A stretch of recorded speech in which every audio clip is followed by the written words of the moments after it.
Bon, salut, bonjour à tous. J'ai eu quelques soucis techniques tout à l'heure, voilà.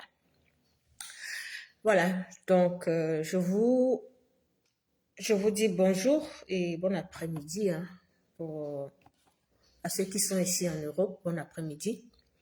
Voilà, je fais cette communication pour vous inviter, pour vous convier à cette grande manifestation de la diaspora combattante qui aura lieu en Belgique, plus précisément à Bruxelles, devant l'ambassade du Cameroun en Belgique, le vendredi 31 mai 2024 à partir de 14 heures.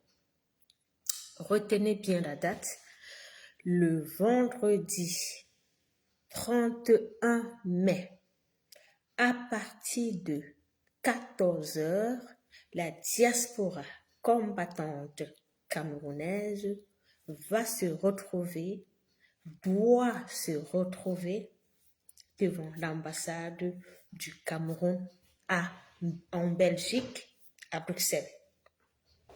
Voilà. Donc, nous revenons d'une grande manifestation à Paris le week-end dernier. Vous avez vu les images et tout. Notre revendication reste la même. Notre revendication, c'est de dénoncer la fraude électorale que nous sommes en train déjà de voir tous les indices dans notre processus électoral. Vous savez tous que 2025 est une année électorale au Cameroun.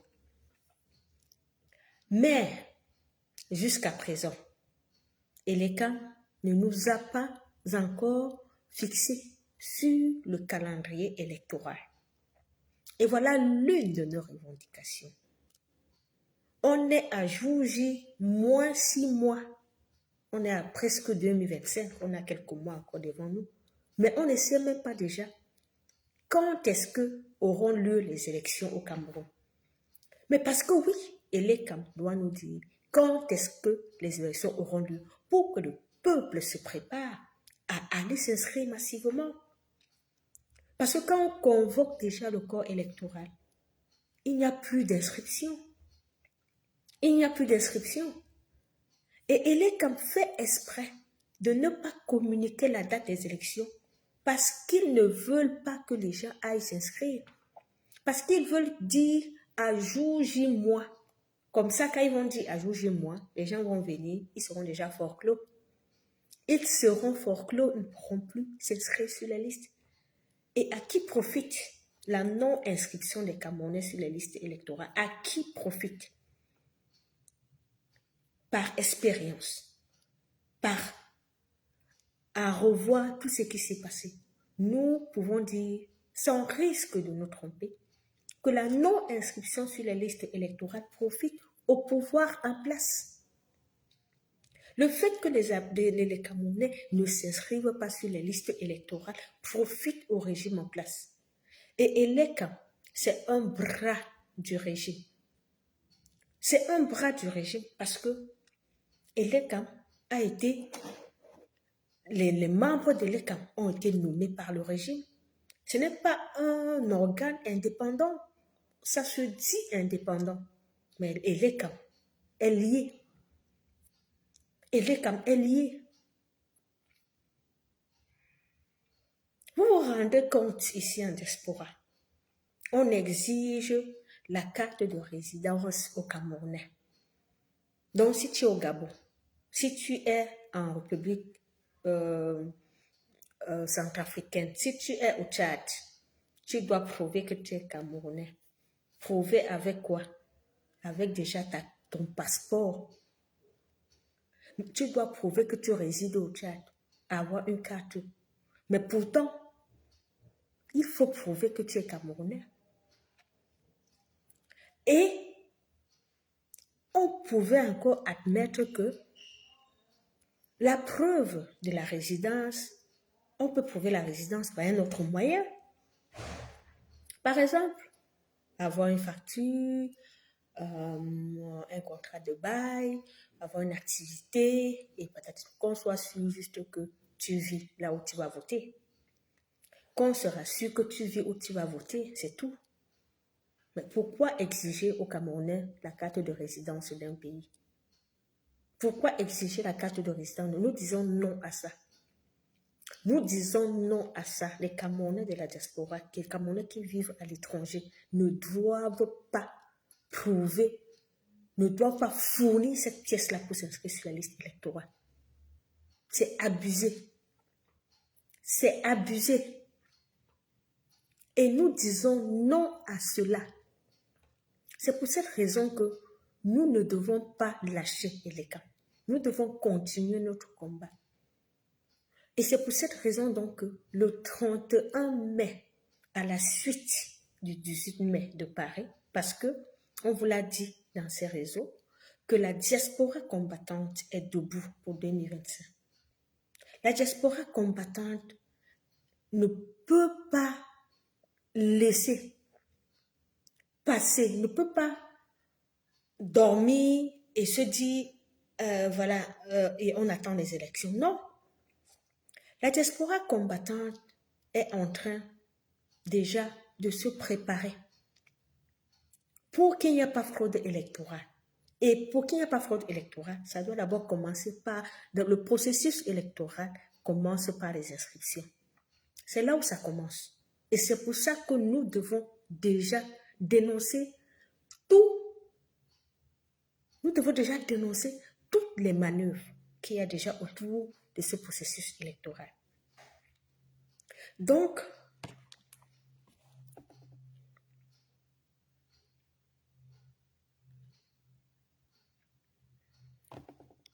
j'ai besoin de cette paix-là, de cette solution. Je sais pas si c'est...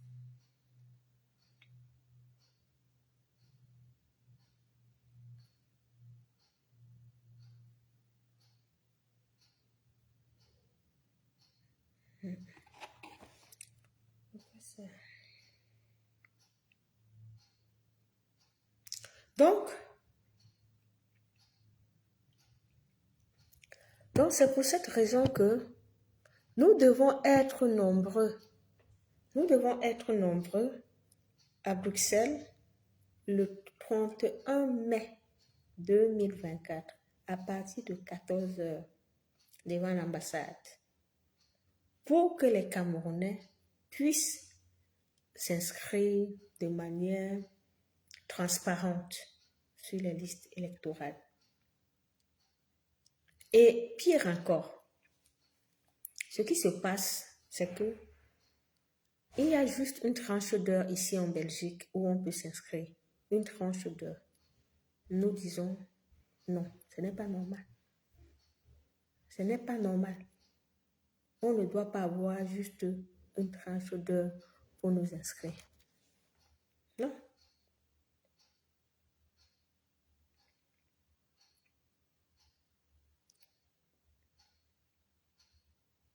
On ne doit pas avoir une tranche d'heure pour nous inscrire. Ce n'est pas normal. Donc même les histoires de tranche d'heure là, nous devons dénoncer cela parce que ça ne permet pas à ce que beaucoup de Camerounais s'inscrivent sur les listes. On a juste une tranche d'heure. Donc si tu n'es pas libre à cette heure-là, tu ne peux pas t'inscrire. Est-ce qu'on peut accepter ça? On ne peut pas accepter. On nous a dit qu'on a débloqué près de 50 milliards, ou c'est 50, parce que les gens là, ils sont très forts dans les chiffres. S'il y a une chose pour laquelle le gouvernement camerounais est fort, c'est les chiffres. C'est les chiffres. Vous entendez seulement les chiffres. Il n'y a pas de réalisation. On entend les chiffres, il n'y a pas de réalisation.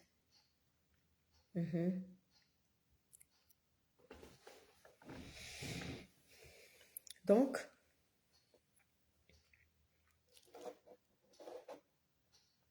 nous avons le problème de... Nous avons le problème du calendrier électoral. Le calendrier électoral. Voilà.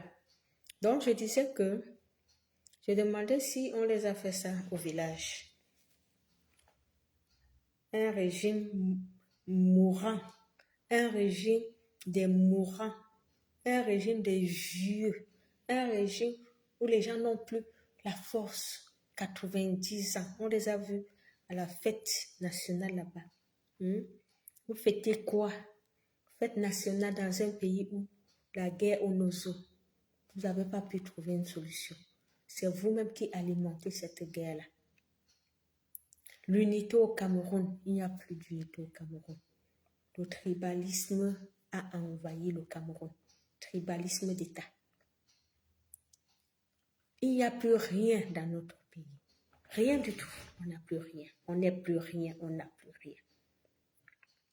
Parce que des individus sont venus prendre en otage l'avenir de près de 30 millions de personnes. Et s'accrochent là. Et veulent encore s'accrocher en 2025. Vous voulez encore vous accrocher au pouvoir après 42 ans. Non. Non. Vous devez... Vous... Pardon. Hein? Vous pensez que les Camerounais sont nés pour souffrir? Est-ce que les Camerounais sont nés pour souffrir, mes frères? Est-ce que les Camerounais sont nés pour souffrir? Est-ce que là, est-ce qu'on a mis souffrance sur nos fronts? Est-ce qu'on est né pour souffrir? Tous les pays en Afrique se sont déjà libérés. Tous les pays se sont libérés. Le Sénégal, le Mali, le Burkina Faso, le Gabon, tous les pays où il y avait les dictateurs, mes amis. Tous les dictateurs, les pays maintenant sont calmes. Les pays sont assis maintenant, ils sont en train de travailler.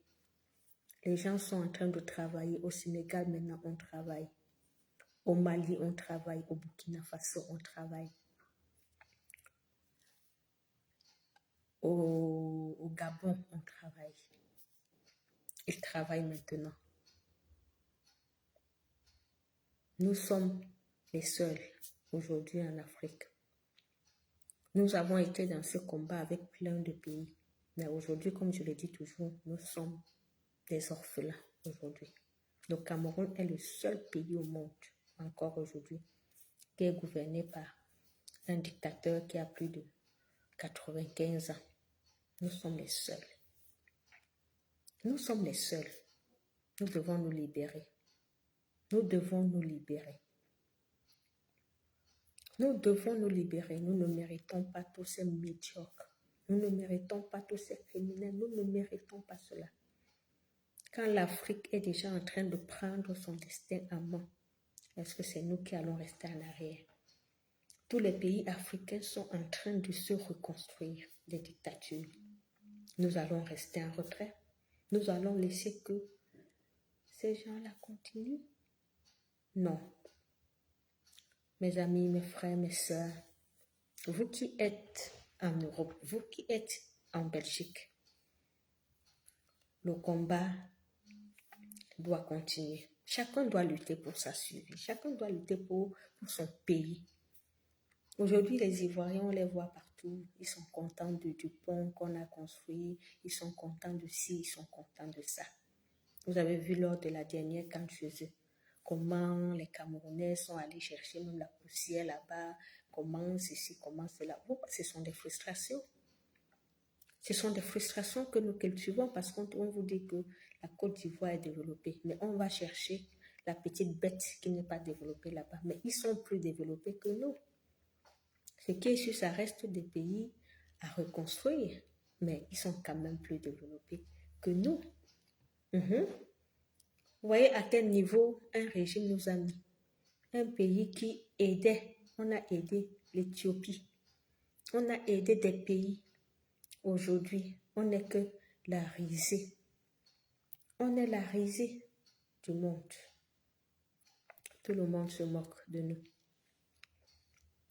Et pourtant, nous sommes les Camerounais sont intelligents, les Camerounais sont dans des grands postes, de grands trucs partout, les Camerounais sont ici, les Camerounais... Mais le Cameroun est quoi? Le Cameroun est quoi, mes amis? Le Cameroun n'est rien du tout. Le Cameroun n'est rien du tout. Un pays détruit, un pays qui n'avance pas, ni technologiquement, ni sur le plan des infrastructures, sur le plan de l'éducation, sur le plan, rien du tout, aucune vision. Le seul truc qui marche bien au Cameroun, c'est la police. Le seul truc qui marche bien au Cameroun, c'est la police, c'est l'armée.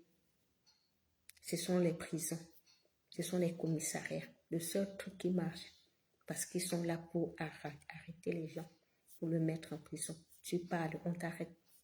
Tu marches, on t'arrête. Ça, c'est le seul truc qui marche dans notre pays.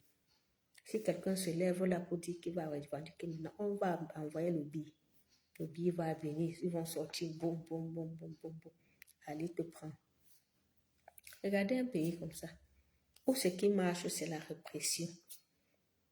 Il n'y a pas de liberté. Il n'y a aucun développement. Mais le seul développement, c'est la répression. Vous pensez que on vit dans un monde au XXIe siècle, on doit encore voir les choses comme ça? On doit encore voir les choses comme ça? Mais non. Mais non. Je dis non.